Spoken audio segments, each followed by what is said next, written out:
আসসালামু আলাইকুম ওরহমতুল্লাহি ওবরাকাতুহু। আলহামদুলিল্লাহি রব্বিল আলামিন, নাহমাদুহু ওয়া নুসাল্লি আলা রাসূলিহিল কারীম নবিয়িনা মুহাম্মাদিন ওয়া আলা আলিহি ওয়া আসহাবিহি আজমাইন, আম্মা বাদ। শুরু হচ্ছে শব্দে শব্দে দর্সে কোরআনের। আজ আমরা উপনীত হতে পেরেছি 33তম পর্বে, পার্ট নম্বর 33। আলহামদুলিল্লাহি রব্বিল আলামিন। আজ আমরা ইনশাআল্লাহ শব্দে শব্দে কোরআনের এই 33তম পর্বে সূরা আল কাফিরুন থেকে তেলাওয়াত এবং সূরাসমূহ সম্পর্কে এক নজরে তরজমার সাথে সম্পৃক্ততা এবং শানে নজুলের মূল উদ্দেশ্য। ছোট্ট ছোট্ট এই সূরাগুলো রাসূলুল্লাহ সাল্লাল্লাহু আলাইহি ওয়াসাল্লামের উপরে মক্কা তথা মদিনার জীবনে অবতীর্ণ হয়েছিল এবং এই ছোট্ট ছোট্ট সূরা সমূহের মধ্যে আল্লাহ তাআলা কি বুঝাতে চেয়েছেন, কি কথোপকথন করতে চেয়েছেন তার এই বান্দাদের সাথে। এবং একটি কমন একটি বিষয় হলো যে মক্কার জীবনে যত সূরা নাজিল হয়েছে তার মধ্যে সমস্ত সূরাগুলোতে মূলত তাওহীদের দাবি ছিল। মক্কার জীবনে যত সূরা, মানে যে সমস্ত সূরাগুলো মক্কি, এই সমস্ত সূরাগুলোতে তাওহীদ পরিপূর্ণ। আর মদিনার জীবনে যে সমস্ত সূরাগুলো নাজিল হয়েছে সেখানে আল্লাহ তাআলা বেশ কিছু আদেশ, বেশ কিছু নিষেধ, বেশ কিছু বিষয় আল্লাহ তাআলা উল্লেখ করেছেন। এটা হলো গোটা কোরআনুল কারীমের মাক্কি এবং মাদানী সূরা। তার মানে যেই সূরাগুলো মক্কাতে নাজিল হয়েছে সেই সূরাগুলোকে আমরা মাক্কি সূরা হিসেবে জানি, আর যখন রাসূলুল্লাহ সাল্লাল্লাহু আলাইহি ওয়াসাল্লাম মদিনাতে ছিলেন তখন যেই সূরাগুলো নাজিল হয়েছে সেগুলোকে মাদানী সূরা হিসেবেও জানি। আবার কিছু কিছু সূরা আছে যেই সূরাসমূহের মধ্যে কিছু আয়াত মক্কাতেও নাজিল হয়েছে, আবার মদিনাতেও নাজিল হয়েছে। বাকি কোরআনুল কারীমের এই পরম্পরা, এই ধারাবাহিকতা, কোন সূরার পরে কোন সূরা, কোন আয়াতের পরে কোন আয়াত, রাসূলুল্লাহ সাল্লাল্লাহু আলাইহি ওয়াসাল্লাম জীবদ্দশায় সাহাবায়ে কেরাম রিদওয়ানুল্লাহি তাআলা আলাইহিম আজমাইনদের সামনে সিরিয়াল অনুযায়ী তিনি তেলাওয়াত করেছেন, সাহাবায়ে কেরাম শুনেছেন। কারণ সালাতের মধ্যে যখন নবীজি তেলাওয়াত করতেন তখন যেই সিরিয়ালে তেলাওয়াত করতেন সাহাবায়ে কেরাম একেবারে স্বচক্ষে সামনাসামনি নবীজির মুখ থেকে সেই বিষয়গুলো তারা আয়ত্ত করেছেন, আলহামদুলিল্লাহ। তাহলে মক্কার জীবনে রাসূলুল্লাহ সাল্লাল্লাহু আলাইহি ওয়াসাল্লামের উপরে যেই সূরাগুলো সেগুলোর মধ্যে তাওহীদ ছিল পরিপূর্ণ। আর একজন মানুষের, এবং আমরা সবচেয়ে বেশি যেই গুরুত্ব আরোপ করব যে বিষয়টি, সেটি হলো তাওহীদ। তাওহীদই যেন মৃত্যুর আগ মুহূর্ত পর্যন্ত একজন মানুষকে শিখতে হয়। রাসূলুল্লাহ সাল্লাল্লাহু আলাইহি ওয়াসাল্লাম একটি হাদিসের মধ্যে উল্লেখ করেছেন যে নির্ভেজাল মনে তাওহীদের উপরে যদি কারো কনসেপ্ট থাকে, বিশ্বাসটা যদি একত্ববাদের বিষয়টি মজবুত হয়, তাহলে নবীজি বলেছেন মান মাতা ওয়া হুয়া ইয়াশহাদু আন্না লা ইলাহা ইল্লাল্লাহ ওয়া আন্না মুহাম্মাদার রাসূলুল্লাহ সাদিকান মিন কলবিহি। হযরত আনাস রাদিয়াল্লাহু তাআলা আনহু তিনি বলেছেন যে ব্যক্তি এমন অবস্থায় মারা যাবে যে সত্য মনে এই হৃদয়ে থেকে এটা সাক্ষী দিয়েছিল দুনিয়ার জীবদ্দশায় যে আল্লাহ ব্যতীত অন্য কোনো মাবুদ নেই এবং মুহাম্মাদুর রাসূলুল্লাহ সাল্লাল্লাহু আলাইহি ওয়াসাল্লাম আল্লাহ তাআলার প্রেরিত বান্দা এবং রাসূল, তাহলে নবীজি বলেছেন সে দাখালাল জান্নাহ, সে জান্নাতে প্রবেশ করবে, সে জান্নাতে প্রবেশ করবে। অতএব একজন ব্যক্তি জীবদ্দশায় গুনাহ হয়েই যেতে পারে, কিন্তু তাওহীদের কোনো কম্প্রোমাইজ চলে না, তাওহীদের কোনো কমতি ঘাটতি আল্লাহ তাআলা কখনোই মেনে নেবেন না। কারণ একাধিক হাদিস সমূহে কোরআনুল কারীমের সারমর্ম এমনই বিষয়, এবং হাদিসে কুদসির মধ্যেও এভাবে করে আল্লাহ তাআলা স্পষ্ট করে বলেছেন। নবীজির মুখ দিয়ে তো বলিয়েছেন, কোরআনুল কারীমে তো বলিয়েছেন, আবার হাদিসে কুদসি মানে কথোপকথন আল্লাহ তাআলার মুখ দিয়ে বের হয়েছে মুহাম্মদ সাল্লাল্লাহু আলাইহি সাল্লামের, এবং এভাবে করে আল্লাহ তাআলা বলেছেন, নবীজি এভাবে উপস্থাপন করেছেন কি ক্বালাল্লাহু তাবারাকা ওয়া তাআলা, মানে আল্লাহ তাআলা এভাবে করে বলেন ইয়া ইবনে আদম ইন্নাকা মা দাআওতানি ওয়া রাজাওতানি গফারতু লাকা, যে হে বনি আদম যতক্ষণ পর্যন্ত আমাকে ডাকতে থাকবে, আশা পোষণ করবে, আমি তোমাদের সমস্ত পাপ ক্ষমা করব, কোনো পরোয়া করি না, এমনকি যদি তোমার পাপ আসমান পরিমাণ হয়ে যায়, লাউ বালাগাত যুনুবুকা আনানাস সামা। আনানাস সামা মানে আসমান পরিমাণ আপনি পাপী, আপনার পাপ এই দুনিয়াটা ভরে দিয়েছে, এই পরিমাণ আপনি পাপী। সুম্মাস্তাগফারতানি, এরপরে তুমি যদি আমার কাছে ক্ষমা চাও, গফারতু লাকা, আমি ক্ষমা করে দেব, আলা উবালি, আমি কোনোই পরোয়া করি না। কিন্তু এই হাদিসের এর পরের যে অংশটা সেটি হলো গুরুত্বপূর্ণ, সেটি হলো আল্লাহ তাআলা এরপরে বলতেছেন ইয়া ইবনা আদম, মানে হে বনি আদম। তো কি লাউ আতাইতানি বিকরাবিল আরদি খাতায়া, যে পাপ যদি তোমার এই পরিমাণ হয়ে থাকে, কিন্তু লা তুশরিকি বি শাইআন, কিন্তু আমার সাথে তুমি কোনো শরীক করো নাই, তাহলে লা আতাইতুকা বিকরাবিহা মাগফিরাতান, তাহলে আসমান পরিমাণ যদি পাপও নিয়ে আসো, আমি আসমান পরিমাণ আসমান জমিন পরিমাণ ক্ষমা নিয়েই আমি তোমার সাথে সাক্ষাৎ করব। তবে টার্ম অ্যান্ড কন্ডিশন হলো, শর্ত প্রযোজ্য হলো যে শিরক করা যাবে না, তার মানে তাওহীদ জীবনে বরকরার রাখতে হবে, তাওহীদের লেভেল কখনো নিচে নামানো যাবে না। তাহলে মক্কি জীবনের সমস্ত সূরাগুলো ঠিক এই স্টাইলই আল্লাহ তাআলা নাজিল করেছেন। আজকের সূরা সূরাতুল কাফিরুন, এটি 500 সূরাতুল কাফিরুন, এটি 109 নম্বর সূরা। জি, আউযু বিল্লাহি মিনাশ শাইতানির রাজীম, বিসমিল্লাহির রহমানির রহিম। قل يا أيها الكافرون لا أعبد ما تعبدون ولا أنتم عابدون ما أعبد ولا أنا عابد ما عبدتم ولا أنتم عابدون ما أعبد لكم دينكم ولي دين লাকুম দীনুকুম ওয়ালিয়া দীন।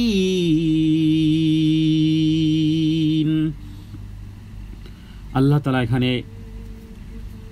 উল্লেখ করেছেন হে কাফের সম্প্রদায় বা হে কাফেরের গোষ্ঠী, একই কথা, হে কাফের সম্প্রদায়। আল্লাহ তাআলা এখানে মুমিনের সাথে এবং কাফেরের সাথে যেই পার্থক্যগুলো সেগুলো বারবার রিপিট করেছেন। তো এখানে এই কথার দ্বারা এটা আবার মনে ভাবার কোনো কারণ নেই যে কাফের বলতে শুধুমাত্র ওই রাসূলুল্লাহ সাল্লাল্লাহু আলাইহি ওয়াসাল্লামের সময়কালে কিছু ছিল, এটাই তাদের জন্যই মনে হয় এই সূরা না। মৃত্যুর আগ মুহূর্ত পর্যন্ত হতে পারে কারো কুফরি অবস্থাতে, শিরক অবস্থাতে যদি মৃত্যু ঘটে, শিরক অবস্থাতে মৃত্যু যদি ঘটে, তাহলে কাফিরুন শব্দ দ্বারা এখানে শুধুমাত্র ওই শ্রেণীকেই বোঝানো হয়নি। সারা জীবন মৃত্যুর আগ মুহূর্ত পর্যন্ত তটস্থ থাকতে হবে, সতর্ক থাকতে হবে যে আমার মাধ্যমে যেন কোনো কুফরি না হয়। মানুষের অজু যেমন নষ্ট হয়, বায়ু নির্গত হওয়ার মাধ্যমে ঈমানও নষ্ট হয়, এটা এমন কোনো লোহার কোনো জামা নয় যেটা আমার কোনো কিছুই ক্ষতি হবে না, না, ঈমানও ভঙ্গ হয়। অজু যেমন ভঙ্গ হয়, ঈমানও ভঙ্গ হয়। তো এই ক্ষেত্রে গোটা কোরআনুল কারিমে আল্লাহ তাআলা কাফেরদেরকে সম্বোধন করে যে বিষয়গুলো বলেছেন, সেই বিষয়গুলো কি আসলে কি বলতে চেয়েছেন কাফেরদেরকে। এখানে আল্লাহ তাআলা এই সূরার মধ্যে বলেছেন, হে নবী, যারা আল্লাহতে বিশ্বাসী, আল্লাহতে অবিশ্বাসী যারা, এদের কি বলা হচ্ছে? আল্লাহকে অবিশ্বাসী দুইটা প্রকার। এক হলো যে মুখে স্বীকার করে কিন্তু কার্যক্রমে মনে হয় না যে সে আসলে বিশ্বাস করে। মৃত্যুকে কেউ অস্বীকার করে না, পৃথিবীর নাস্তিকরাও মৃত্যুকে অস্বীকার করে না, কিন্তু কার্যক্রমে মনে হয় না যে সে আসলে মৃত্যুতে বিশ্বাস করে। তো আল্লাহ তাআলা এরপরে ইবাদতের ক্ষেত্রে, ইবাদত হলো একটা জীবনের রীতিনীতি, আল্লাহ তাআলা বারবার যেই কথাটি এই সূরার মধ্যে রিপিট করেছেন যে তোমরা ইবাদত করো যার, আমি তার ইবাদত করি না, আর আমি যার ইবাদত করি তোমরাও তার ইবাদতকারী নয়। তো এখানে পুনরায় এই জাতীয় বিষয়গুলো উল্লেখ হওয়ার একটা প্রশ্ন দেখা যেতে পারে যে এখানে একই জিনিস আল্লাহ তাআলা বারবার কেন উপস্থাপন করেছেন। এখানে মূলত আল্লাহ তাআলা বারবার এই জিনিসটি উপস্থাপন করার মাধ্যম হলো যে কোনো পদ্ধতি, তার মানে তাদের সাথে আমাদের ধর্মীয় কোনো পদ্ধতির সাথে যেন সামঞ্জস্যতা না হয়। বিশ্বাস স্থাপনের জায়গা তো আসি, কিন্তু বিধর্মীদের, এই ইহুদি এবং নাসারা এবং অন্যান্য ধর্মাবলম্বীদের সাথে কোথাও যেন কোনো অ্যাঙ্গেলে যেন সামঞ্জস্যতা না হয়। তার মানে ইবাদতের বিষয়টি বারবার উল্লেখ করার এটাই হলো মূল। ইমাম ইবনে কাসির তিনি উল্লেখ করেছেন যে যা বারবার একই বিষয় উল্লেখ করার উদ্দেশ্যই হলো যে তাদের পদ্ধতি আর আমাদের পদ্ধতি যেন কোথাও যেন সেম টু সেম না হয়। আর সে কথাই আল্লাহ তাআলা এই বারবার উল্লেখ করেছেন যে তোমরা যার ইবাদত করো আমরা তার ইবাদত করি না, আমরা যার ইবাদত করি তোমরা তার ইবাদতকারী নও না, তোমরা তার ইবাদতকারী যার ইবাদত এককভাবে আমরা করি। তো তিনি কে? তিনি হলেন আল্লাহ সুবহানাহু ওয়া তাআলা। অনুরূপভাবে আর তোমরাও যার উপাসনা করো, ইবাদত করো, আমরা তার কখনোই ইবাদতকারী হব না। তার মানে কি? এখানে মূল বিষয় হলো তোমরা যেই ওয়ে হাঁটো, তোমরা যেই থট রাখো, তোমরা যেই থিঙ্কিং রাখো, তোমরা যেই কনসেপ্ট রাখো দুনিয়া এবং পরকাল যাবতীয় যা কিছু, তার সাথে আমাদের কোনো মিল নেই। বরং আমাদের চিন্তা ভাবনা, আমাদের জ্ঞান গবেষণা, আমাদের সব কিছু আলাদা আলাদা। ইবাদত মূল হলো রীতিনীতি পদ্ধতি, আমাদের জীবন পরিচালনার জন্য যা কিছু প্রয়োজন। ইসলাম হলো একটা কমপ্লিটলি একটা কোড অফ লাইফ, একটা পরিপূর্ণ জীবন বিধান, একটা লাইফ স্টাইল, একটা কমপ্লিটলি একটা লাইফ স্টাইল। ইসলাম এসেছে একটা লাইফ স্টাইল শেখাতে, জন্ম থেকে মৃত্যু পর্যন্ত বা দোলনা থেকে কবর পর্যন্ত একটা লাইফ স্টাইল শেখাতে এসেছে। কিভাবে ঘুমাতে হবে, কিভাবে ঘুম থেকে উঠতে হবে, কিভাবে ওয়াশরুমে যেতে হবে, কিভাবে খাবার খেতে হবে, কিভাবে গোসল করতে হবে ইত্যাদি। এমন কোনো বিষয় নেই যে ইসলাম একটা রীতিনীতি দেয়নি। এগুলো সব ইবাদত। ইবাদত মানি রমজান মাসে সিয়াম রাখা নয়, ইবাদত মানি শুধু 5 ওয়াক্ত সালাত আদায় করা নয়, হজ আর যাকাতই নয়, বরং ইবাদতের মধ্যে একজন মানুষ ঘরে ইন্টার হবে, কিভাবে ইন্টার হবে সেটাও জানতে হবে, সে অনুযায়ী করলে সেটাই ইবাদত। আবার ঘর থেকে বের হবে, সেই ক্ষেত্রে কিভাবে বের হবে, ওয়াশরুমে যেতে কোন পা আগে দিবে, মসজিদে ইন্টার হতে কোন পা আগে দিবে, কিভাবে রাস্তায় চলতেও ডান, রাসূলুল্লাহ সাল্লাল্লাহু আলাইহি ওয়াসাল্লাম তিনি ডান দিক থেকে হাঁটতেন, বাম দিক থেকে না। আবার রাস্তার মধ্যখান থেকেও হাঁটা উচিত না, রাস্তার ডান পাশ দিয়ে হাঁটতে হবে। তাহলে এমন কোনো জায়গা নেই যেখানে ইবাদতের বিষয়গুলো রাসূলুল্লাহ সাল্লাল্লাহু আলাইহি ওয়াসাল্লাম উল্লেখ না করেছেন। তাহলে একজন মানুষের সার্চিং হবে সারা জীবন যে আমি একটা ফল কাটলেও কিভাবে কাটতে হবে, খাবার খাচ্ছি যেখান থেকে সেখান থেকে উঠিয়ে খাওয়া যাবে না, যাবে না, কারণ ইসলাম সেখানে গাইড করেছে ডান দিক থেকে খাও, আস্তে আস্তে খাও। পানি পানের ক্ষেত্রে যদি শরীয়ত 6টি নিয়ম বলে থাকে তাহলে আর বাকি থাকবে কোথায়? তার মানে হলো আমার জীবনের জন্ম এবং মৃত্যুর সব কিছু ইবাদত, কিন্তু বিধর্মীদের সেটা নয়। আল্লাহ তাআলা সে কথাই বারবার যে আমি ইবাদতকারী নয়, তার যার ইবাদত তোমরা করে থাকো। এই কথাটি প্রায় 5 থেকে 6 বার বারবার উল্লেখ করা হয়েছে। এরপরে সর্বশেষ যে আয়াতে বলা হয়েছে যে তোমাদের ওয়ে তোমাদের জন্য, আমার ওয়ে আমার দিন আমার ধর্ম, তোমাদের জন্য তোমাদের দিন আর আমার জন্য আমার দিন। তার মানে তোমাদের পন্থা চলার পথ, দুঃখিত, তোমাদের আদেশ নিষেধ আর আমার আদেশ নিষেধ কখনোই এক নয়। কর্ম যেমন আলাদা, কর্মফলও আলাদা। আমাদের কর্ম যেমন আলাদা, আমাদের কর্মফলও আমাদের জন্য আলাদা। তোমাদের দিন তোমাদের আর আমার দিন আমার। সর্বশেষ এই আয়াতের মাধ্যমে যেন ঘোষণা করা হচ্ছে যে তোমার সাথে আমার কোনো সম্পর্কই নেই।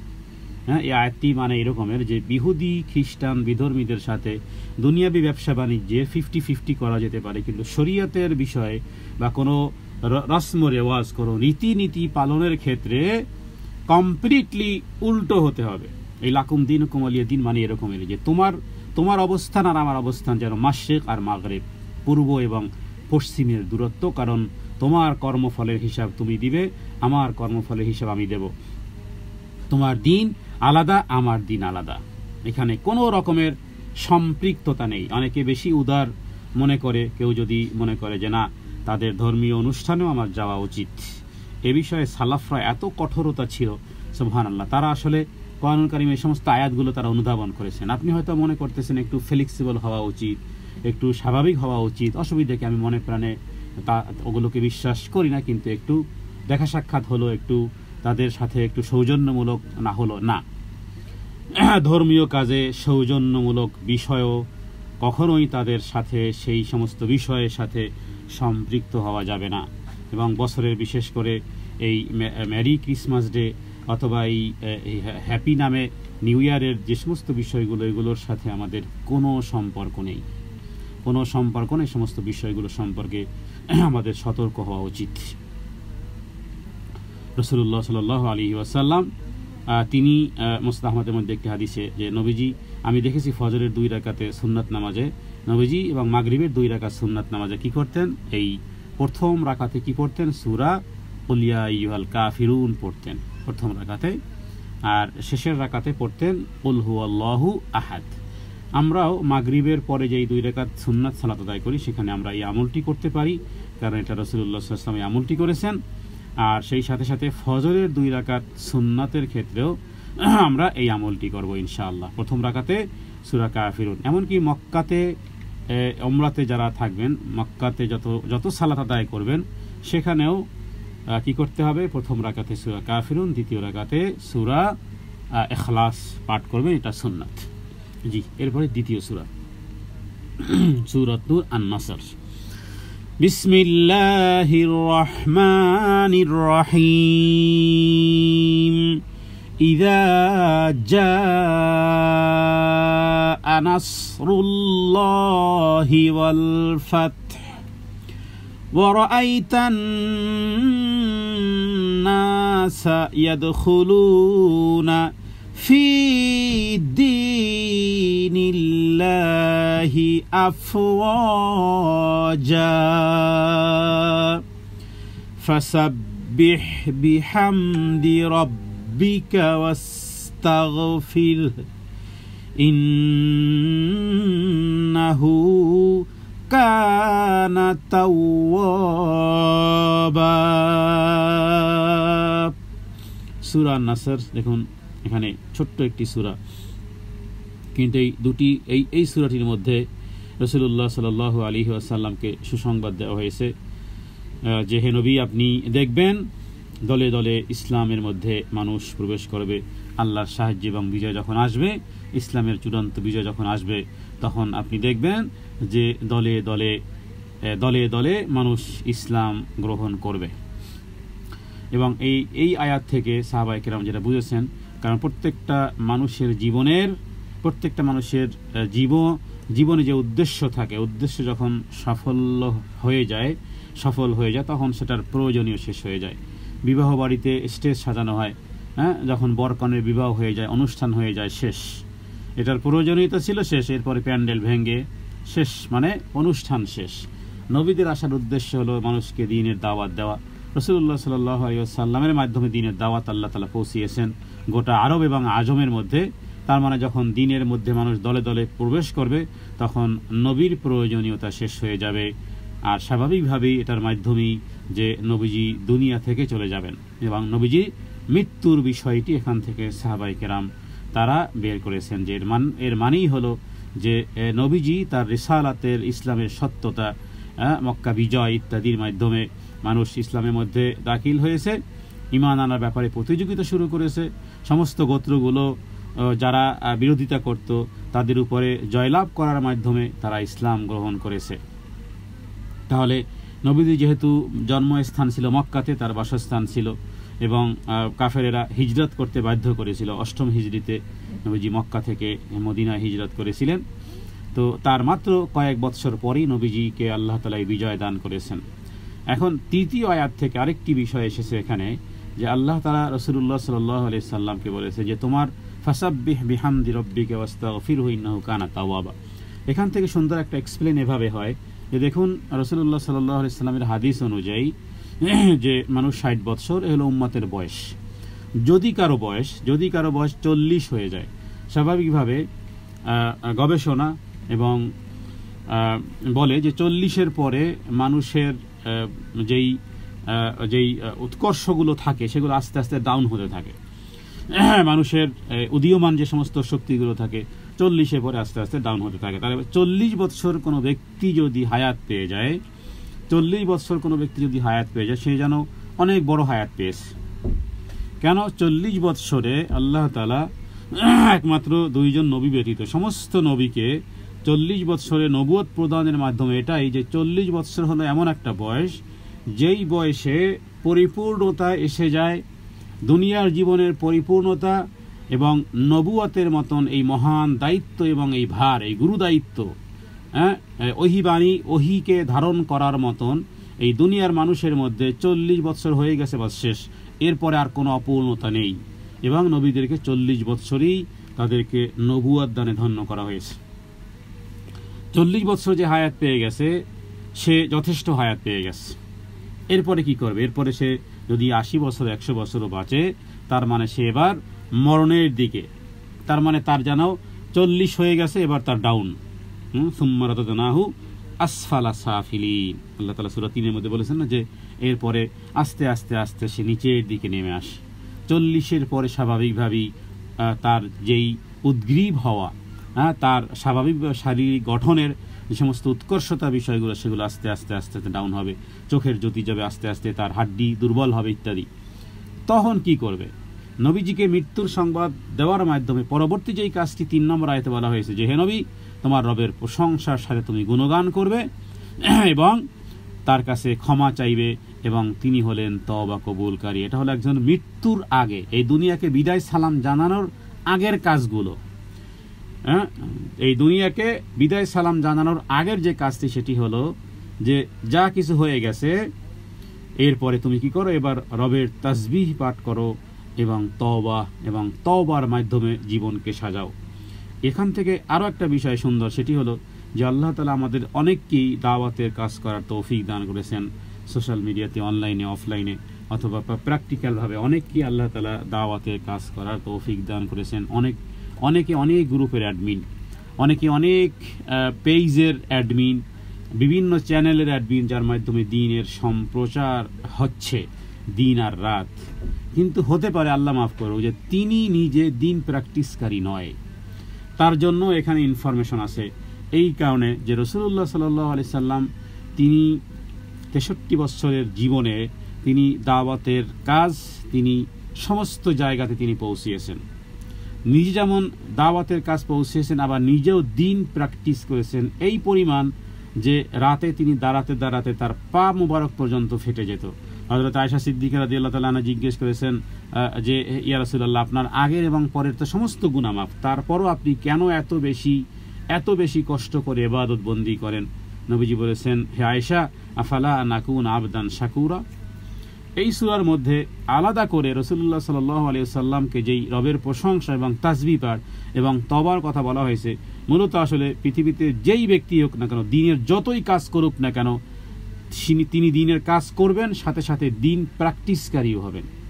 দুঃখের বিষয় হলো অনেক অ্যাডমিন আছে, অনেক যাদের মাধ্যমে দিনে অনেক কাজ হয়, কিন্তু নিজেই দিন বুঝে না। আমাদের দেশে অনেক ব্যক্তিবর্গ আছে যারা বিভিন্ন জায়গার সভাপতি, বিভিন্ন জায়গার সেক্রেটারি, বিভিন্ন জায়গার চেয়ারম্যান, কিন্তু দুঃখের বিষয় সূরা ফাতিহাই পড়তে পারে না, সূরা ফাতিহার অর্থই জানে না। অনেক আছে অনেক ইসলামিক পেজ চালায়, অনেক ইসলামিক পেজ চালায়, ইসলামিক পোস্ট ইত্যাদি বিভিন্ন বিষয়ে, আলহামদুলিল্লাহ, আল্লাহর শুকর, কিন্তু নিজের দিন প্র্যাকটিস করার ক্ষেত্রে অনেকটাই দুর্বল, অনেক কিছুই জানে না।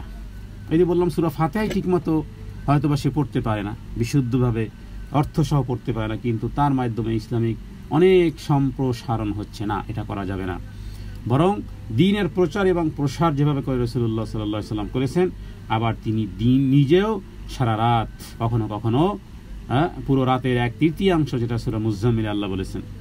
তো নিজেও দিন প্র্যাকটিস করা, মানুষকে আমরা দিনের কথা বলবো, নিজেরাও দিন প্র্যাকটিস করব। মানুষকে শুধু দিনের কথা বলি, নিজেরা কোনো দিন প্র্যাকটিস করি না, এটা আল্লাহ তাআলার কাছে খুবই খারাপ একটা জিনিস। আল্লাহ তাআলা বলছেন এটা খুবই জঘন্যতম কথা। কাবুরা মাকতান ইনদাল্লাহ, কাবুরা মাকতান, সূরা সফ 28 নম্বর পারার সূরা সফের মধ্যে আল্লাহ তাআলা প্রথমেই বলেছেন কাবুরা মাকতান ইনদাল্লাহ। এটা আল্লাহ তাআলার কাছে একটা জঘন্যতম কাজ। সেটি কি? আনতাকুলু মা লা তাফআলুন, তোমরা যেটা বলো সেটা করো না। সারাদিন নসিহত করি মানুষকে, কিন্তু নিজে পালন করি না। নাউযুবিল্লাহি মিন যালিক। কিয়ামতের দিন কোন এক ব্যক্তি এইরকমই দেখা যাবে যে সে এই গাধা যেভাবে করে ঘুরতে থাকে, তো নাড়ি বুড়ি সহ বের হয়ে গেছে জাহান্নামের মধ্যে, ঘুরতেছে আযাব ভোগ করতেছে।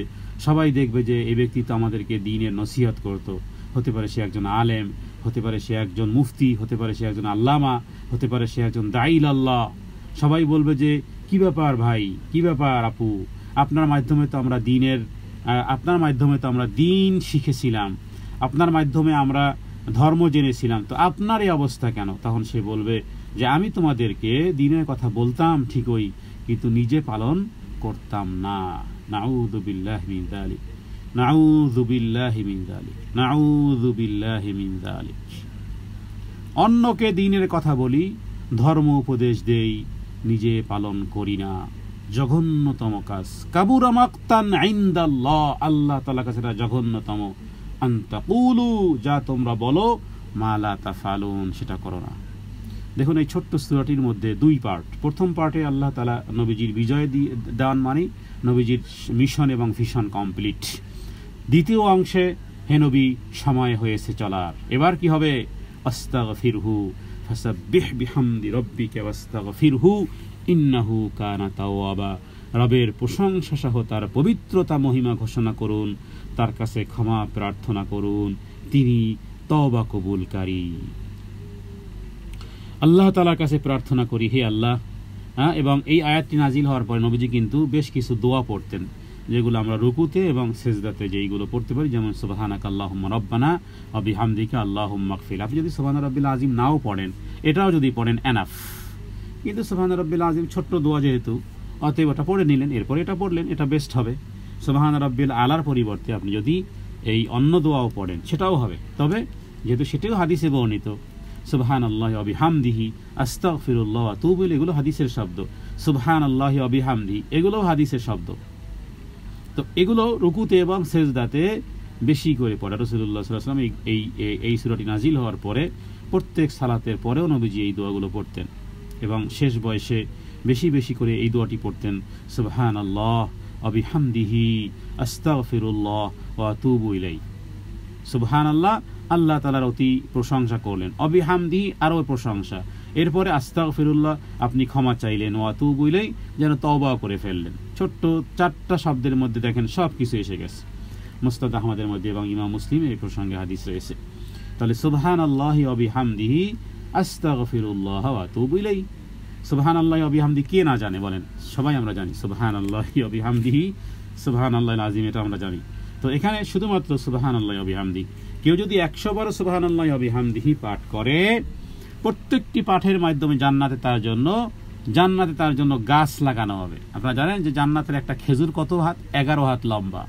জান্নাতের একটা খেজুর বিচিবিহীন, মাখনের মতো নরম, 11 হাত লম্বা একটা খেজুর। শুধু সুবহানাল্লাহি ওয়া বিহামদিহি পড়েন। রাসূলুল্লাহ সাল্লাল্লাহু আলাইহি ওয়াসাল্লাম মিরাজে যখন গিয়েছেন, ইব্রাহিম আলাইহিস সালাম বলেছেন, ইয়া মুহাম্মদ, হে মুহাম্মদ সাল্লাল্লাহু আলাইহি ওয়াসাল্লাম, আপনার উম্মতকে বলবেন জান্নাতের মাটি বড় উর্বর, জান্নাতের মাটি বড় উর্বর, গাছ লাগালেই হয়, কোনো গাছ মরে যায় না, ছাগলে এসে খায় না, পানির শুষ্কতায় গাছ মরে যায় না। জান্নাতের মাটি বড় উর্বর এবং তার গাছ হলো সুবহানাল্লাহি ওয়া বিহামদিহি। যতবার পড়বেন জান্নাতে গাছ বৃক্ষরোপণ হবে। বাগানের মালিক আগে এখান থেকেই হয়ে যেতে হবে। তো এখানে সুবহানাল্লাহি ওয়া বিহামদিহি এটি যতবার সারাদিন পড়েন, 1000 বার পড়েন, অসংখ্য অগণিতভাবে পড়েন। তো এরপরে এখানে আরেকটু কি? আস্তাগফিরুল্লাহ ওয়া আতুবু ইলাইহি, আস্তাগফিরুল্লাহ ওয়া আতুবু ইলাইহি। তাহলে দুটি অর্থ, মানে দুটি অংশ। এক হলো সুবহানাল্লাহি ওয়া বিহামদিহি, এরপরে আস্তাগফিরুল্লাহ ওয়া আতুবু ইলাইহি। ওদিকে জান্নাতের গাছও হলো, রবের প্রশংসাও, উচ্চমানের প্রশংসাও হয়ে গেল, নিজের তওবাটাও হয়ে গেল। সুবহানাল্লাহি ওয়া বিহামদিহি আস্তাগফিরুল্লাহ ওয়া আতুবু ইলাইহি, অথবা যদি সুবহানাল্লাহি ওয়া বিহামদিহি পড়েন তো এটাও হয়ে যাবে। তাহলে রাসূলুল্লাহ সাল্লাল্লাহু আলাইহি ওয়াসাল্লাম এই আমলগুলো করতেন, আমাদের উচিত এই আমলগুলো করা।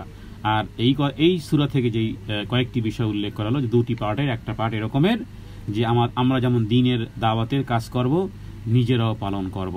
এমন যেন না হয় যে আমরা মানুষকে দাওয়াতের কথা বলি, দ্বীনের কথা বলি, কিন্তু নিজেরা পালন করি না। আল্লাহ তাআলার কাছে প্রার্থনা করি, হে আল্লাহ, আপনি আমাদেরকে দাওয়াতের কাজ করার তৌফিক দান করেন, ঠিক সেই সাথে সাথে আপনাকে ভয় করে আমরা যেন দ্বীন প্র্যাকটিসকারী হতে পারি। প্রত্যেক ব্যক্তির এমন গোপনীয় কিছু আমল থাকা উচিত যা শুধু আমার রবই জানবেন আর আমিই জানব। আল্লাহ তাআলার কাছে তৌফিক কামনা করি। এরপরের সূরা আল মাসাদ। বিসমিল্লাহির রহমানির রহিম। তাব্বাত ইয়াদা আবি লাহাবিন ওয়া তাব, মা আগনা আনহু মালুহু ওয়া মা কাসাব, সায়াসলা নারান যাতা লাহাব ওয়া ইমরাআতুহু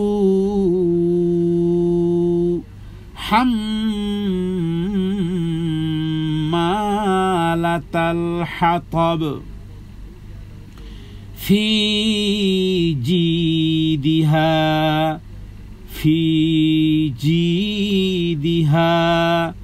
হাবলুম মিন মাসাদ। আল্লাহু আকবার। এই সূরাটি নবীজির চাচা আবু লাহাবের জন্য এবং তার স্ত্রীর জন্য দুঃসংবাদের বার্তা। তবে এই সূরা থেকে আমাদের শিক্ষণীয় কি? আল্লাহু আকবার। আমাদের শিক্ষণীয় সেটাই আগে বলিনি, তারপরে এই সূরাটি কথা বলি। সেটি হলো আবু লাহাব যে কি পরিমাণ বিরোধিতা নবীজির করত, আর আবু লাহাবের স্ত্রী সেও স্বামীর সাথে ওই বিরোধিতায় লিপ্ত হতো। মানে স্ত্রীর কথা যেহেতু আলাদা এখানে এসেছে, ইমরাতুহু মানে তার স্ত্রী। কাজ কি? স্ত্রীর কাজ কি? ইমরাতুহু হাম্মালাতাল হাতাব, ইন্ধনকারী। দেখুন অনেক ক্ষেত্রে, আল্লাহ মাফ করুক, কারো কারো সংসারে, জি আওয়াজটা কোত্থেকে আসতেছে, আওয়াজটা বন্ধ করে দিন। কোন স্বামী আছে যে শরীয়তের ভায়োলেশন কাজগুলো করতেছে। আমি উদাহরণ দিয়েই বলি, স্বামী সে ব্যাংক থেকে লোন নিবে, ব্যাংকের থেকে লোন নেওয়া আপনারা জানেন, একটা ছোট বাচ্চাও জানে, এটা সুদ মানেই হলো নিজের মায়ের সাথে ব্যভিচার করা, সুদ মানেই হলো আমার রবের বিরুদ্ধে যুদ্ধে অবতীর্ণ হওয়া। এবার স্ত্রীও মনে করে যে যেহেতু আমার স্বামী, আমি বললেই তো আর হলো না, তো এবার স্ত্রীও তাকে প্ল্যান দিচ্ছে যে ঠিক আছে, যদি এত টাকা পাওয়া যায় তাহলে আমরা ঘর এভাবে করবো, বাড়ি এভাবে করবো, গাড়ি এভাবে করবো। ইনিও অন্যায় কাজে সাপোর্টকারী, ইন্ধনকারী। আবু লাহাবের স্ত্রী যেভাবে করে, আবু লাহাবের কর্মকাণ্ডের সাথে একাত্মতা ঘোষণা করে সেও যেমন জাহান্নামে গিয়েছে, হোক না আমার স্বামী, হোক না আমার স্ত্রী। কিন্তু শরীয়তের লঙ্ঘন যদি হয়, কে তুমি স্বামী আর কে তুমি স্ত্রী, কে তুমি মা আর কে তুমি বাবা, কে তুমি ছেলে, কে তুমি মেয়ে, দেখার বিষয় নয়, কারণ আমার রবের বিরুদ্ধাচরণকারী। হ্যাঁ, একজন নারী তার স্বামীর উপরে খবরদারি ওইভাবে করতে পারবে না, অন্তত পক্ষে তার অপছন্দনীয় তার জিনিস যেন তাকে বলে দেয় যে তুমি যেই লোন নিয়ে, তুমি যে সুদ নিয়ে যে ঘর বাড়ি বানাবা, সেখানে আমার থাকার ইচ্ছা নেই। অন্তত পক্ষে তার সাথে এই বিষয়ে, যেই বিষয়টি দেখতেছে স্পষ্ট মোটা দাগে আসতেছে, যেটা শরীয়তের ভায়োলেশন, অন্তত পক্ষে তিনি যেন সেই ভায়োলেশনের সাথে কখনোই একাত্মতা পোষণ না করেন। এটি আমি এই হাম্মালাতাল হাতাবের অর্থ করলাম, ইমরাতুহু হাম্মালাতাল হাতাব। কারণ আল্লাহ তাআলা এখানে বলেছেন যে তার স্ত্রীও ইমরাতু, আবু লাহাবের স্ত্রীও কেন হাম্মালাতাল হাতাব, কাঠ বহনকারী মানে হলো যে সে ইন্ধন বহন করে। স্বামী অন্যায় পথে অধিকাংশ যুগলের মধ্যে কাপলের মধ্যে বিষয়টি আছে যে স্বামী অন্যায় করতেছে, সেও অন্যায় গা ভাসিয়ে দিচ্ছে, আর স্ত্রীকে বলে কি করার আছে, স্বামী যেহেতু এভাবে পছন্দ করে, স্বামী পছন্দ করে এভাবে করে শর্টকট করে এভাবে করে রূপসী কন্যা বানিয়ে বন্ধু বান্ধবের সামনে উপস্থাপন করে, স্বামীর আদেশ। কোন স্ত্রী যদি বলে যে স্বামী যেহেতু চাচ্ছে করার কি, না, লা তাআতা লিমাখলুকিন ফি মাসিয়াতিল খালিক। তোমার রব তো স্বামী নয়, তোমার রব হলেন আল্লাহ সুবহানাহু ওয়া তাআলা। সেই রবের নিষেধাজ্ঞা হয় এমন কোন কাজে স্বামী না, স্বামীর 14 গোষ্ঠীর কথাও শোনা যাবে না। তাহলে আমরাতুহু হাম্মালাতাল হাতাব, আবু লাহাবের স্ত্রীর দোষ কিন্তু এটাই যে স্বামীর সাথে স্বামী যেভাবে করে রাসূলুল্লাহর বিরোধিতা করতেছে, সেও স্বামীর সাথে সুরে সুর মিলিয়ে এই আবু লাহাবের স্ত্রী করতেছে। এই কারণেই আল্লাহ তাআলা এই নারীর কথাও উল্লেখ করেছেন। আর তারপরে তো আরো বেশ কিছু বিষয় আছে যে কোন নারী আছে যে তার দেহটা নারী হলেও কোন নারী আছে, মাফ করবে, এটি কোনো কাউকে কটাক্ষ বা নারীকে অবজ্ঞা করা নয়, কোন নারী আছে যার দেহটা নারী কিন্তু তার মন মানসিকতা পুরুষ। আমাদের সমাজেও এমন নারী এসেছে, আমরা দেখেছি যে একেবারে এদিক সেদিক ওদিক হয়েছে, রিকশাওয়ালাকে থাপ্পড় দেওয়া শুরু করেছে। দেহটা তার নারী কিন্তু মনটা তার পুরুষের। এইরকমের নারী যেন কোনো দিনী বোন যেন না হয়। তো এটা একটা কথা যে অনেক ক্ষেত্রে এমন হয় যে স্বামীর চেয়েও অনেক ক্ষেত্রে অ্যাডভান্স। স্বামী যদি না বুঝে সেক্ষেত্রে পরামর্শ দিবে, এবং এটা দোষের কিছু নয়। রাসূলুল্লাহ সাল্লাল্লাহু আলাইহি ওয়াসাল্লাম যখন হুদায়বিয়ার সন্ধির সময় মক্কাতে এসেছেন 1400 সাহাবায়ে কেরাম, এরপর আল্লাহর আদেশ এসেছে যে বাস শেষ, যেহেতু বাধাপ্রাপ্ত হয়েছে, তোমাদের জবেহগুলো, এই পশুগুলো কোরবানি করে দাও, জবেহ করে দাও, যেহেতু আমরা এসেছি, এবং মাথার চুল ফেলে দাও, কারণ আমাদের হয়ে গেছে, আমাদের যেহেতু বাধাপ্রাপ্ত হয়েছি আমরা, তো এখন এগুলোকে আমরা এইভাবে করে, এটাই নির্দেশ। তো সাহাবায়ে কেরাম অপেক্ষা করতেছিল যে এত দূর থেকে আসলাম, 480 কিলোমিটার দূর থেকে আসলাম, আর এভাবে করে হেরেম এরিয়াতেও আটকা পড়ে গেলাম, মক্কাতে ঢুকতে পারলাম না, অপেক্ষা করতেছিল। নবীজি আদেশ করেছেন, অথচ সাহাবায়ে কেরাম সেটি পালনে কিছুটা ডিলে করতেছেন। নবীজি কিছুটা অসন্তুষ্ট হলেন। উম্মে সালামা নবীজির চেহারা দেখে বুঝতে পারলেন, বললেন, ইয়া রাসূলুল্লাহ, রাগ করার কি আছে, আপনার সাহাবায়ে কেরাম তো আপনার জন্য উৎসর্গকৃত, এক কাজ করেন না, আপনি নিজেই জবেহ করা শুরু করেন, আপনি নিজেই এই করেন, হালাক করেন, তো দেখবেন যে সাহাবায়ে কেরাম শুরু করে দিবে। আল্লাহু আকবার। একজন নারী উম্মে সালামা রাদিয়াল্লাহু তাআলা আনহা যখন কি একটা পরামর্শ দিয়েছেন রাসূলুল্লাহ সাল্লাল্লাহু আলাইহি ওয়াসাল্লামকে। অতএব একজন নারী, তিনি পার্লামেন্টের, মনে রাখবেন, পার্লামেন্টের সদস্যও হতে পারবেন কিন্তু প্রধানমন্ত্রী হতে পারবেন না। কারণ লাই ইউফলিহা কওমুন ওয়াল্লাহু আমারাহুম ইমরাতান, আপনি স্বামীকে পরামর্শ দিতে পারবেন কিন্তু নিজে ঘরের স্বামী হতে যাবেন না। আমি আগে যে কথাটা বললাম যে দেহটা তার নারী, মন মানসিকতায় পুরুষ, তার মানে হলো যে আপনি সংসারে স্বামী হতে যাবেন না, স্বামীকে পরামর্শ দিবেন, স্বামীকে বলবেন যে দেখো, এটা আমার অভিলাষ, এটা আমার অভিপ্রায়, আমি তোমাকে এই পরামর্শ দিচ্ছি, বাকিটা তুমি যেটা করবে করো। এভাবে করে যদি কথা বলে, কিন্তু না, স্বামী কি বললো না বললো তার চেয়ে স্বামী ঘরে শুয়ে থাকে, সেই বাজারে যাচ্ছে, সেই সব জায়গাতে সেই সব কিছু হ্যান্ডেলিং তিনিই করতেছেন, বাড়ি ভাড়া দেওয়ার, বাড়ি কথাবার্তা বলা, যাবতীয় পুরুষওয়ালা যে কাজগুলো, শরীয়তের পর্দা থাকলো কি থাকলো না সেটা দেখার সময় নেই। তো এই রকমের পুরুষ, নারী দেহটা নারী হলেও এই রকমের মনমানসিকতা পুরুষ যেন না হয়, এই কারণে বলা যে এই আবু লাহাবের স্ত্রী ঠিক ছিল এই রকমের। একাধিক তাফসীর থেকে এই আবু লাহাবের স্ত্রী উম্মে জামিল যাকে নাম, তো সে এই রকমের ছিল, একেবারে স্বামী ছাড়াই নবীজির সামনে এসে নবীকে গালাগালি শুরু করেছে, নবীজির সামনে এসে নবী কি গালাগালি করতেছে, তার জিদ মিটাচ্ছে, কাকে? সরাসরি নবীজির সামনে এসে। এমন না যে স্বামীর সাথে এসেছে, তা নয়। এজন্য বললাম যে সে দেহটা তার নারী হলেও সে যেন পুরুষ আকৃতির। এই উম্মে জামিল আবু লাহাবের স্ত্রী, আল্লাহ এটা কন্ডেম করেছেন কোরআনুল কারীমে। এই সূরা লাহাবের মধ্যে অনেক শিক্ষণীয় আছে বিষয়গুলো। এবং কি বলতেছে, যখন সামনাসামনি এসে বলতেছে, মুদাম্মামান আবাইনা অদীনুহু কলাইনা ও আমরুহু আসাইনা, যে সে এসে বলতেছে যে আমি মুজাম্মাম, নবীজির নাম হলো মোহাম্মদ, সেটাকে কিভাবে ব্যঙ্গ বিদ্রুপ করতেছে, মোহাম্মদ প্রশংসিত, আর সে বলতেছে মুজাম্মাম নিন্দনীয় ব্যক্তির অস্বীকারকারী, সে আমাদের দ্বীনের দুশমন, তার হুকুম অমান্যকারী। ওই সময় কিন্তু নবীজি কাবা ঘরেই ছিলেন, তার সাথে হযরত আবু বকর রাদিয়াল্লাহু তাআলা আনহু তিনি ছিলেন, কিন্তু দেখতে পায়নি। কে দেখতে পায়নি? এই আবু লাহাবের স্ত্রী তিনি দেখতে পায়নি। এবং যে আয়াতটি নবীজি তেলাওয়াত করেছিলেন সেটি 17 নম্বর সূরার 45 নম্বর আয়াত। আল্লাহ তাআলা বলেছেন, ওয়াইদা ক্বরাআতাল কুরআন জাআলনা বাইনাকা ওয়া বাইনাল লাযীনা লা ইউমিনুনা বিল আখিরাতি হিজাবাম মাসতুরা। সূরা বনী ইসরাঈলের 45 নম্বর আয়াত। যখন তুমি কোরআন পাঠ করো তখন আমি তোমার মধ্যে আর যারা পরকালে বিশ্বাস করে না তাদের মধ্যে গোপন পর্দা টেনে নেই। তো এই ডাইনি নারী বলা, আবু লাহাবের স্ত্রীকে আমরা ডাইনি নারী বলবো, কারণ তার বেশ কয়েকটি বিষয় আমরা তাফসীর থেকে পেয়েছি। তো এই নারী আবু বকর কাছে এসে এইভাবে করে নবীজিকে এই জাহান্নামী এই নারী, ধ্বংস হোক এই নারী আর এই নারীর স্বামী, আল্লাহ তাআলা যাকে মুজাম্মাত করেছেন, আল্লাহ তাআলা যার উপর অভিসম্পাত করেছেন, গোটা মুমিন, গোটা আসমানের ফেরেশতারা সমূহ, গোটা মুমিনরা তাদের উপর অভিসম্পাত করবে।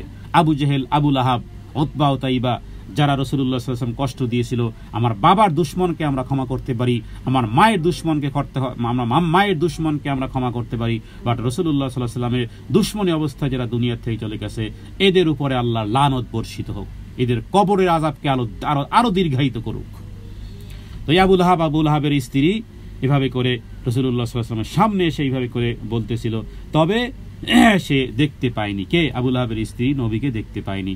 হযরত আবু বকর বলেছিল, ইয়া রাসূলুল্লাহ, সে কি আপনাকে দেখতে পায়নি? নবীজি বলেছিলেন, না, আল্লাহ তাআলা পর্দা ঢেলে দিয়েছিলেন। তো এখান থেকে এই সূরাটির ব্যাপারে এতটুকুই যথেষ্ট, কারণ এখানে আল্লাহ তাআলা কিভাবে শাস্তি আরোপ করবেন সে বিষয়টি বর্ণনা করেছেন। এরপরে 112 নম্বর সূরা, সূরাতুল ইখলাস। বিসমিল্লাহির রহমানির রহিম। কুল হুয়াল্লাহু আহাদ আল্লাহুস সামাদ লাম ইয়ালিদ ওয়া লাম ইউলাদ ওয়া লাম ইয়াকুল লাহু কুফুয়ান আহাদ। সূরা ইখলাস মানে কি? আন্তরিকতার সূরা, ভালোবাসার সূরা, হৃদয়ের সূরা, সূরাতুল ইখলাস। ইখলাস মানে একনিষ্ঠতা, ইখলাস মানে আন্তরিকতা। তো হে নবী আপনি বলুন আল্লাহ তাআলা এক এবং একক। হে নবী আপনি বলুন, আমি সম্ভবত দর্শের সময় বলেছিলাম যে অন্ততপক্ষে এই সূরাটির অর্থ যেন আমরা এক শ্বাসে পড়তে পারি। হ্যাঁ, সূরাটা এক শ্বাসে পড়তে পারি না, অন্ততপক্ষে এই পরিমাণ মুখস্থ যেন অর্থটা হয় যে এটাকে এক শ্বাসে পড়তে হবে। হে নবী আপনি বলুন আল্লাহ তাআলা এক এবং একক, তিনি অমুখাপেক্ষী আল্লাহ, তিনি কাউকে জন্ম দেননি, তার কাছ থেকে কেউ জন্ম নেয়নি, আসমান এবং জমিনে তার সমকক্ষ কেউ নেই। শেষে সূরার তরজমা। তাহলে সূরাতুল ইখলাস সম্পর্কে হাদিসে এত বেশি ফজিলত, এবং এটা আমাদের জীবনের সাথে শ্বাস প্রশ্বাস যেমন আমাদের জন্য 24 আওয়ার্স প্রয়োজন হয়, দুনিয়ার জীবদ্দশায় যতদিন বেঁচে আছি স্টিল মৃত্যুর আগ মুহূর্ত পর্যন্ত মাথার শিয়রের কাছে মালাকুল মউত আসার আগ মুহূর্ত পর্যন্ত 3টি সূরাকে একই সূত্রে গেঁথে নিতে হবে। সেটি হলো সূরাতুল ইখলাস, দ্বিতীয় হলো সূরাতুল ফালাক, তৃতীয় হলো সূরাতুন নাস। এই 3টি সূরাকে যেন একই সূত্রে গেঁথে নিতে হবে। সকাল আর সন্ধ্যায় এই সূরাগুলো আমল করতে হবে, নিজেদের সন্তানদেরকে ঝাড়ফুঁক করতে হবে সূরা ইখলাস, সূরা ফালাক এবং সূরা নাস। তাহলে আল্লাহ তাআলা এক এবং একক, তার কোনো শরীক নেই, তার মানে আল্লাহ তাআলা অদ্বিতীয়। হ্যাঁ, এবং কোনো সাহাবী এই সূরাকে ভালোবাসার ক্ষেত্রে নবীজি বলেছেন যে এই সূরার ভালোবাসা তোমাকে জান্নাত পর্যন্ত দাখিল করবে। অতএব এটাকে কোরআনের 1/3 বলা হয়েছে। কোনো ব্যক্তি যদি 3 বার পড়ে তাহলে সে যেন গোটা কোরআনুল কারীমের মতন পড়ার মতন। তারপরে ঘুমানোর আগে রাসূলুল্লাহ সাল্লাল্লাহু আলাইহি ওয়াসাল্লাম হযরত উকবা বিন আমেরকে বলেছিলেন যে এমন কিছু কথা তোমাকে বলবো যেই সূরাগুলো না তাওরাতে আছে, না ইনজিলে আছে, না জাব্বুর আছে, কোরআনেও নাই। সূরা ইখলাসের মতন, মানে এই পর্যায়ের সূরা নাসের মতন সূরা, এই পর্যায়ের, এই ক্যাটাগরির সূরা, এই মানের সূরা ফালাকের মতন এই ক্যাটাগরির সূরা না আছে তাওরাতে, না আছে ইনজিলে, না আছে জাব্বুরে, না আছে কোরআনুল কারীমেও। আল্লাহু আকবার। তো এই কুল হুয়াল্লাহু আহাদ, কুল আউযু বিরাব্বিল ফালাক, কুল আউযু বিরাব্বিন নাস। এবং নবীজি বলেছেন, হে উকবা, নিদ্রা যেও না, ঘুমিও না, যতক্ষণ পর্যন্ত সূরা ইখলাস, সূরা ফালাক, সূরা নাস পাঠ না করো। উকবা বিন আমের তিনি বলেছেন যে সেদিন থেকে, যেদিন আমার প্রিয় মাহবুব মুহাম্মদুর রাসূলুল্লাহ সাল্লাল্লাহু আলাইহি ওয়াসাল্লাম বলেছেন, সেদিন থেকে আমি আর এই কখনোই আমল ছাড়ি নাই। বাচ্চারা ঘুমাচ্ছে, হ্যাঁ, আমরা ঘুমাতে যাই, হাতে মোবাইল, ফেসবুক, একটু ইউটিউবিং, একটু সোশ্যাল মিডিয়াতে না ঘুরে আসলে কি হয়, কখন ঘুমিয়ে যাবে। তো ঘুমানোর সাথে সাথে অন্ততপক্ষে এই সূরাগুলো বাচ্চাদেরকে অভ্যাস বানাতে হবে যে যতই গুরুত্বপূর্ণ নোটিফিকেশন হোক না কেন, চেক করার আগে আগে এই সূরাগুলো পড়ো। বাচ্চাদেরকে সূরা ইখলাস, সূরা ফালাক, সূরা নাস। আর হযরত আয়েশা সিদ্দিকা রাদিয়াল্লাহু তাআলা থেকে আরেকটি সুন্দর আমল, যে নবীজি যখন বিছানায় যেতেন তখন দু হাতের তালু একত্রিত করতেন, এরপরে ফু দিতেন, এরপরে সূরা ইখলাস, সূরা ফালাক, সূরা নাস পড়তেন, এরপরে এই শরীরের হাতে এই তালু দিয়ে শরীরে যতটুকু সম্ভব মাসহ করে নিতেন, মাথা এবং মুখ থেকে শুরু করে শরীরের সামনের অংশ, পিছনের অংশ। সহিহ বুখারী এবং আবু দাউদ, তিরমিজি একাধিক সুনান গ্রন্থে হাদিসগুলো রয়েছে। তো এখানে মক্কার মুশরিকরা বলেছিল যে সকলের তো বংশ আছে, তোমার বাবার নাম আব্দুল্লাহ, তার বাবার নাম আব্দুল মুত্তালিব, এভাবে করে তোমার বংশ আছে। আল্লাহর বংশ একটু বলো তো, আল্লাহর বংশ, আল্লাহর নসব নামা থাকে না, যে আমার নাম এটা, আমার বাবার নাম এটা, আমার দাদার নাম এটা, দাদার বাবা, এইভাবে করে প্রত্যেক ব্যক্তির একটা সিলসিলা আছে। প্রত্যেক নারীর সিলসিলা আছে, যে সে কার ঘরের কন্যা, তার মাকে, তার নানিকে, নানির নানিকে, নানির নানিকে, দাদার দাদাকে। তো কাফেররা দেখুন নবীজির কাছে এসে বলতো যে বলো তো আল্লাহর সিলসিলা, নাউযুবিল্লাহি মিন যালিক।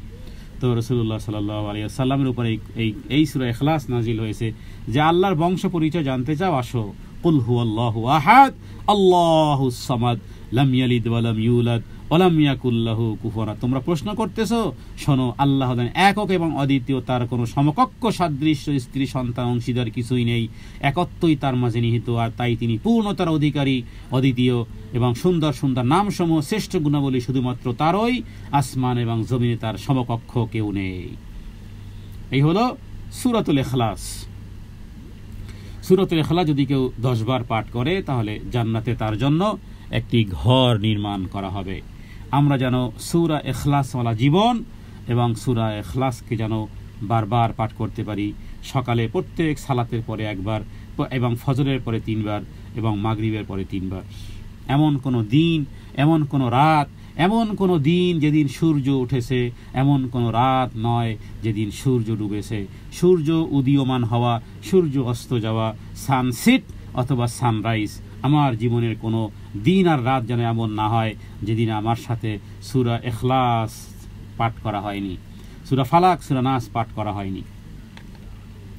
যারা কোরআনুল কারীম পড়তে পারেন না, এখনো যারা কোরআনুল কারীম পড়তে পারেন না, যারা এখনো কোরআনুল কারীম পড়তে পারেন না পুরা কোরআনুল কারীম, অন্তত পক্ষে যতদিন কোরআনুল কারীম পড়তে না পারেন, আপনার জন্য একেবারে লিখে রাখবেন যে সূরা ইখলাস অন্তত পক্ষে ততদিন পর্যন্ত সূরা ইখলাস পাঠ করতে থাকেন, তাহলে আপনি কোরআন শিক্ষাকারী, কোরআন পাঠকারীর কাছাকাছি অবস্থান করতে পারবেন।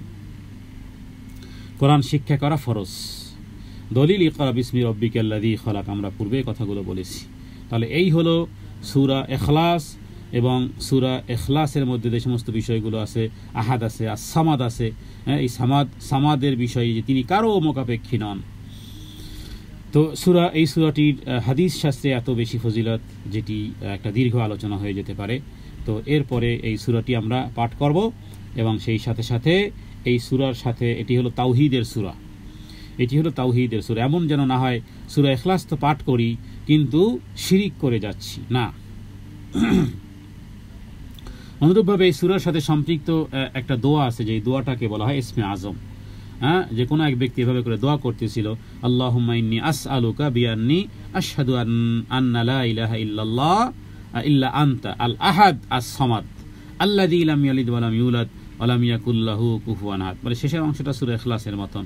তখন নবীরা যখনই শুনেছেন বলেছেন, আল্লাহি, আল্লাহর কসম, আল্লাযী নাফসি বিয়াদিহি, তার কসম করে বলতেছি যার হাতে আমার জীবন, যার হাতে আমি মুহাম্মাদের জীবন, তার কসম করে আমি বলতেছি, এই লোকটি আল্লাহ তাআলার এমন নামে ডেকেছে যার ওসিলায় চাইলে তিনি প্রদান করেন, এবং যেই দোয়া পড়ে দোয়া করলে তিনি দোয়াও কবুল করেন। আবু দাউদ, তিরমিজি, ইবনে মাজাহ সহ মুসনাদ আহমদের মধ্যে একাধিক হাদিস আছে। এজন্য এটাকে কেউ কেউ বলেছেন এটা হলো ইসমে আজম।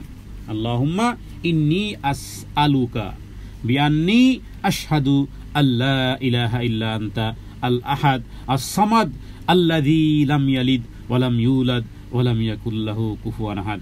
আমরা পূর্বে একটা কথা বলেছিলাম, আজকে সেটি আবারও রিপিট করি। সেটি হলো, যেই সূরার যত বেশি ফজিলত পাবেন, যেমন সূরা মুলকের ফজিলত আপনারা জেনেছেন, সূরা ইখলাসের, কেন যেই সূরাগুলোর যত বেশি ফজিলত তার বাণী হলো সেখানে তাওহীদ পরিপূর্ণ। দোয়া ইউনুস আপনারা জানেন, আয়াতুল কুরসি জানেন, কেন বলেন তো? ওগুলোর মধ্যে কি আছে? একটু নজর বুলান, দেখবেন যে সেখানে তাওহীদ দিয়ে সাজানো হয়েছে। আয়াতুল কুরসি আল্লাহু লা ইলাহা ইল্লা হুয়াল হাইয়ুল কাইয়ুম, তাওহীদ দিয়ে সাজানো। হুয়াল হাইয়ুল কাইয়ুম, তাওহীদ দিয়ে সাজানো। লা ইলাহা ইল্লা আনতা সুবহানাকা ইন্নী কুনতু মিনাজ জালিমিন, তাওহীদ দিয়ে সাজানো। যেখানে যেই সূরার যেই আয়াত কারিমা বেশি ফজিলত, তার মধ্যে যেই বিষয়টি সার্চিং করতে হবে, হৃদয় দিয়ে দেখতে হবে, কেন আল্লাহ তাআলা এই সূরার এত বেশি। যেমন সূরা মুলকের শুরু থেকে নিয়ে শেষ পর্যন্ত 30টা আয়াতের মধ্যে চোখে চশমা দিতে হবে, তাওহীদের চশমা। আমাদের সমাজে ফজিলতের হাদিস, ফজিলতের বিষয়ে বর্ণনা একাধিক পাওয়া যায়, কিন্তু তাওহীদ বিষয়ে প্র্যাকটিসিংকারী ব্যক্তিবর্গ কম।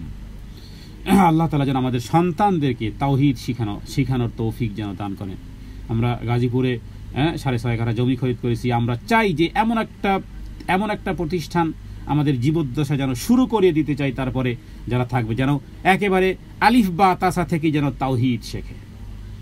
একেবারে তাওহীদের উপর যেন তাদের সিলেবাস তৈরি হয়। কারণ জীবনে বাঁচা আর মরা কি কামাই করতে পারলো আর না, তাওহীদ না নিয়ে যেন কেউ কবরে না যায়। কারণ তাওহীদ হলো জীবন, তাওহীদ হলো আমার মরণ, তাওহীদ হলো আমার রবের সাথে সম্পৃক্ত। গোটা কোরআনুল কারীম তাওহীদ, গোটা হাদিস শাস্ত্র তাওহীদ। 13 বছরের নবীজির উপরে যেই পরিমাণ জুলুম আর নির্যাতন হয়েছে তাওহীদের কারণে। যেই কি বলে আপনার এই বেলাল রাদিয়াল্লাহু তাআলা আনহু বলতেন আহাদ আহাদ, মারপিট চলতেছে এলাকার লোকদের হাতে। এই উমাইয়া ইবনে খালফ, এই পাপিষ্ঠ, এই বদমাইশ, এলাকার লোকদের হাতে, বাচ্চাদের হাতে বলেছে বেলাল এই পাথরে টানো। বেলাল রাদিয়াল্লাহু তাআলা আনহুকে এভাবে করে হেসরিয়ে কয়েকজন মিলে রশি লাগিয়ে এই মরুভূমির এই কঙ্কর পূর্ণ এই প্রস্তর এই সমস্ত জায়গাতে টানতো, আর সে বলতো আহাদ আহাদ। খোবায়েব রাদিয়াল্লাহু তাআলা আনহুকে গরমের সেকা দিত। ওমর রাদিয়াল্লাহু তাআলা একদিন ডাকলেন, বললেন যে খোবায়েব, তোমার এই শরীরে এত বড় বড় দাগ কেন? পিঠে বড় বড় দাগ, দেখলে ভয় লাগে। যখন জিজ্ঞেস করলেন যে খোবায়েব, তোমার এখানে এরকমের দাগ কেন? বলতো যে জাহিলিয়াতের যুগে আল্লাহর উপর ঈমান আনার কারণে কাফেররা যে অত্যাচার করেছে, গরম লোহা পর্যন্ত গরম করে সেকা দিত, কিন্তু তাওহীদ ছাড়ে নাই। অথচ এটার কোনো গুরুত্বই আমাদের কাছে নেই, তাওহীদের কোনো গুরুত্ব আমাদের কাছে নাই। অথচ একটু আগেই আলোচনার শুরুতে হাদিস পাঠ করেছি, সারা পৃথিবী যদি পাপ দিয়ে ভরে দেয়, আল্লাহ যদি তাওহীদ যদি ঠিক থাকে, যদি শিরিক না করে, তাহলে আল্লাহ তাআলা কোনো পরোয়া করেন না। সেই জিনিসটার ভ্যালিউই আমাদের কাছে নাই। শুধু ফজিলতের হাদিস তো ঠিক আছে, কিন্তু তাওহীদ যদি না থাকে, কোথাও কোনো ফজিলতের কোনো কিছুই টিকবে না। আল্লাহ বলে ওয়াকাদিমনা ইলা মা আমিলু মিন আমাল ফাজআলনাহু হাবাআম মানসুরা, যে আমি ধূসরিত করে দেব সমস্ত আমলকে, সব আমল এক্সপাস করে দিবেন আল্লাহ তাআলা। অতএব তাওহীদ একটা ব্যক্তি যেভাবে করে শিখবেন, বাচ্চাদেরকেও শিখাবেন। আল্লাহ যেন আমাদেরকে তাওহীদ ভিত্তিক জীবন যাপন করার তৌফিক দান করেন। এরপরে সূরাতুল ফালাক 113 নম্বর সূরা এবং 114 নম্বর সূরা। বিসমিল্লাহির রহমানির রহিম। কুল আউযু বিরাব্বিল ফালাক মিন শাররি মা খালাক ওয়া মিন শাররি গাসিকিন ইযা ওয়াকাব ওয়া মিন শাররিন নাফাসাতি ফিল উকদ ওয়া মিন শাররি হাসিদিন ইযা হাসাদ। 114 নম্বর সূরা। বিসমিল্লাহির রহমানির রহিম। কুল আউযু বিরাব্বিন নাস মালিকিন নাস ইলাহিন নাস মিন শাররিল ওয়াসওয়াসিল খান্নাস আল্লাযী ইউওয়াসউইসু ফি সুদুরিন নাস মিনাল জিন্নাতি ওয়ান নাস। এলো সূরা ফালাক এবং সূরা নাস, অর্থগুলো দেখে নেবেন। এখানে এই সূরা এবং নাস এবং ফালাকের মধ্যে যে মূল বিষয়টি দেখুন, এগুলোর মধ্যে একটু আগে বলেছি তাওহীদ পরিপূর্ণ। এই যে কুল রব্বিন নাস, মালিকিন নাস, ইলাহিন নাস, তাহলে এই যে মালিককে আল্লাহ তাআলা, হ্যাঁ, এই যে রবকে কুল আউযু বি রব, এখানে রব পেলাম, দ্বিতীয় আয়াতে মালিক পেলাম, তৃতীয় আয়াতে ইলাহ পেলাম, আমার রবের নাম। তাওহীদে উলুহিয়া, তাওহীদে আসমা ও সিফাত, এগুলো সব এই সূরা নাস আর ফালাকের মধ্যে আছে বিধায় এই সূরার মর্তবার মর্যাদা আল্লাহ তাআলার কাছে এবং ফজিলতের দিক থেকে সবার উপরে। আর আরেকটি বিষয় এই সূরা থেকে একটি বিষয় জানতে হবে, সেটি হলো যে রাসূলুল্লাহ সাল্লাল্লাহু আলাইহি ওয়াসাল্লাম বলেছেন, তোমাদের সবার সাথে একটা করে শয়তান আছে। আপনার আমার সাথে 24 আওয়ার্স একটা শয়তান সঙ্গী আছে। সাহাবায়ে কেরাম এটা শুনে বলেছিল, ইয়া রাসূলুল্লাহ, তাহলে কি আপনার সাথেও কি এমন কোনো শয়তান আছে? তখন নবীজি বলেছেন, হ্যাঁ, তবে আল্লাহ তাআলা আমাকে তার উপরে নিয়ন্ত্রণ করতে সাহায্য করেছেন, ফলে তার থেকে আমি নিরাপদ হয়েছি এবং সে আমাকে খারাপ কাজের প্ররোচনা দিতে পারে না, ভালো কাজের কথাই বলে। তাহলে রাসূলুল্লাহ সাল্লাল্লাহু আলাইহি ওয়াসাল্লাম যেহেতু তিনি নবী, তার উপরে খবরদারি আছে, নজরদারি আছে ফেরেশতাদের মাধ্যমে, অনুরূপভাবে তার শাক্কে সদর হয়েছিল, অনুরূপভাবে যে আছে সে তাকে আনুগত্য করে দেওয়া হয়েছে। কিন্তু আপনার আমার শাক্কে সদরও হয়নি, আর আপনার আমার শয়তান কিন্তু আপনাকে আমাকে সব সময় আপনাকে আমাকে কুমন্ত্রণা দেওয়ার চেষ্টা করবে, তার অনিষ্ট থেকে কুমন্ত্রণা দেয়, আত্মগোপন করে। নবীজি বলেছেন যে শয়তান মানুষের শিরা উপশিরায়, রক্তের শিরা উপশিরায় চলাফেরা করে। শয়তানের বাহ্যিক সবচেয়ে বড় হামলা হলো যে আপনার মুখ দিয়ে শুধু নাশুকরা বের করবে। এটা হলো বাহ্যিকভাবে আপনার উপরে এই হামলাটা চালাবে, যেটা কেউ টেরই পায় না। নাশুকরা, অকৃতজ্ঞতা শয়তান যদি করাতে পারে তো শয়তানের বহুত বড় টার্গেট সাকসেস হয়। অনুরূপভাবে হাদিস থেকে কিছু পাওয়া যায় যে স্বামী স্ত্রীর মধ্যে তালাক দেওয়াবে, এরপর আবার মিল মহব্বত করাবে। অধিকাংশ সংসারে দেখেছি যে স্বামী স্ত্রী তালাক দেওয়ার আগে পারলে একজন আর একজনকে জবাহ করে ফেলে। তালাক দেওয়া কমপ্লিট হয়ে গেছে, এবার ভালোবাসা যেন উতরে পড়তেছে, এবার যেন আশেক মাসুক হয়ে গেছে, ভালোবাসা যেন আর টিকানো যাচ্ছে না তালাক দেওয়ার পরই। তো শয়তান এই কর্মকাণ্ডগুলো করায়।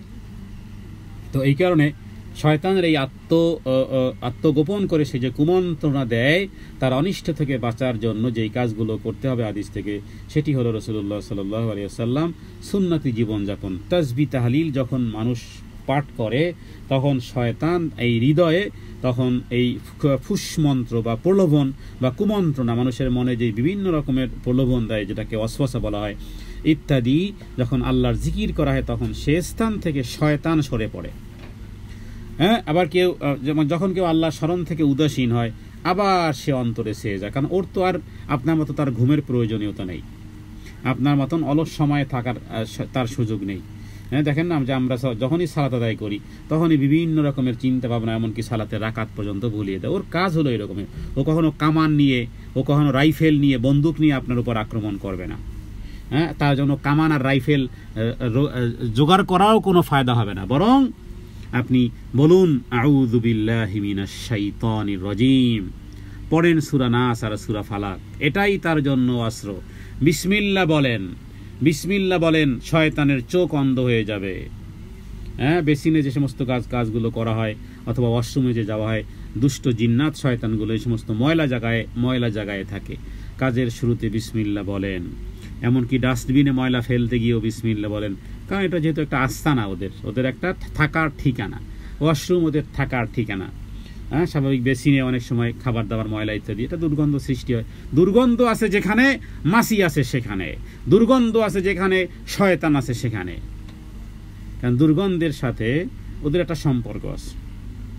এ সমস্ত জায়গা পার হতে এভাবে করে যদি শুধুমাত্র বিসমিল্লাহ বলেন, বিসমিল্লাহ বলে যদি ফেলে দেন, সেটা যদি জিন্নাত, যেহেতু শয়তান জিন্নাতের একটা অংশ, হতে পারে যে জিন্নাতের বিবাহ শাদীর প্রোগ্রাম চলতেছে, কারণ জিন মানেই হলো কি গোপন, দেখা যায় না, যেহেতু তারাও মানুষের মতন, তাদেরও সব কিছু হয়, হতে পারে যে বিবাহ সাথে অনুষ্ঠান চলতেছে, আপনি তার মধ্যে আপনার ময়লা বালতি বা ময়লা এই পলিথিন আপনি ফেলে দিলেন, হ্যাঁ, তো সেক্ষেত্রে তারা কিন্তু ক্ষতি করার সম্ভাবনা আছে। কিন্তু বিসমিল্লাহ যদি বলেন, বাস স্টপ হয়ে গেছে, হ্যাঁ, দেয়াল এসে গেছে, কিছুই করতে পারবে না। বিসমিল্লাহর হলো এই পাওয়ার। তো সূরা নাস আর সূরা ফালাক যেন আমাদের জীবনের জন্য যেন বাধ্যতামূলক করে নেই। আমাদের জীবনে যাবতীয় যা কিছু সমস্যা আছে, হ্যাঁ, যাবতীয় পৃথিবীতে যা কিছু সমস্যা আছে, সমস্ত সমস্যার সমাধানের ক্ষেত্রে আমরা সূরা নাস এবং সূরা ফালাককে অ্যান্টিবায়োটিক হিসেবে মেডিসিনের মতন যেন আমরা ব্যবহার, এটা প্রোটোকল দিবে, আপনাকে প্রোটেক্ট করবে, আপনাকে 24 আওয়ার্স আপনাকে আপনার সন্তানকে, হ্যাঁ, প্রোটেক্ট দিবে যেই জিনিসটি, সেটির নাম হলো সূরা ইখলাস, সূরা ফালাক এবং সূরা নাস।